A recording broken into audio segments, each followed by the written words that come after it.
রণে বনে জলে জঙ্গলে যেখানেই বিপদে পড়িবে আমায় স্মরণ করিবে, আমি তোমায় রক্ষা করিব। এটা হচ্ছে বাবা লোকনাথের একটা বাণী। তো hello guys, welcome to my new mini blog. আজকে আমরা এসছি সেই বাবা লোকনাথ বাবারই জন্মস্থান, যেখানে তিনি জন্মগ্রহণ করেছিলেন। তো আমার বাড়িতে তো সকলেই আমার ফুল ফ্যামিলি বাবা লোকনাথ বাবার ভীষণ ভক্ত। ছোট থেকে মা সব সময় আমাদেরকে বলে এসেছে যে যখনই বিপদে পড়বি মন প্রাণ দিয়ে চোখ বুঝে বাবা লোকনাথকে স্মরণ করবি, দেখবি ঠিক বিপদ থেকে বেরিয়ে আসবি। যে কোনো একটা রাস্তা তো বাবা লোকনাথ তোকে বের করেই দেবে। ঠিক সত্যি সত্যি এটা আমি ছোট থেকেই ফলো করি।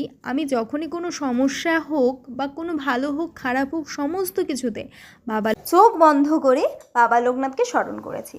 আর সত্যি বলছি, আমি অনেক বিপদ থেকে মুক্তি পেয়েছি। ইভেন আমি সবসময় এটা রিয়েলাইজ করি একটা পজিটিভ কিছু আমার সাথে আছে। ইভেন আমি পজিটিভ ভাইবসও পাই। তাই আমি তোমাদেরকে বলবো, যদি তোমাদের মনে হচ্ছে খুব বিপদে আছো, যদি মনে হচ্ছে যে সমস্ত কিছু শেষ হয়ে গেছে, চোখ বুঝে বাবা লোকনাথ বাবাকে স্মরণ করো, দেখবে সমস্ত বিপদ থেকে বেরিয়ে আসবে।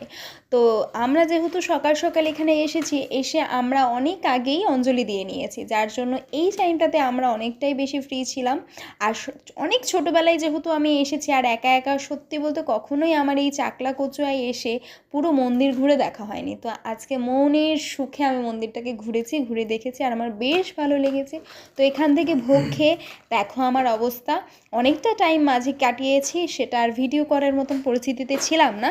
তো এখন বাড়ির দিকে রওনা দিচ্ছি। আমার ভিডিও তোমাদের কেমন লাগলো অবশ্যই একটু কমেন্ট করে জানিও। দেখা হচ্ছে নেক্সট ব্লগে।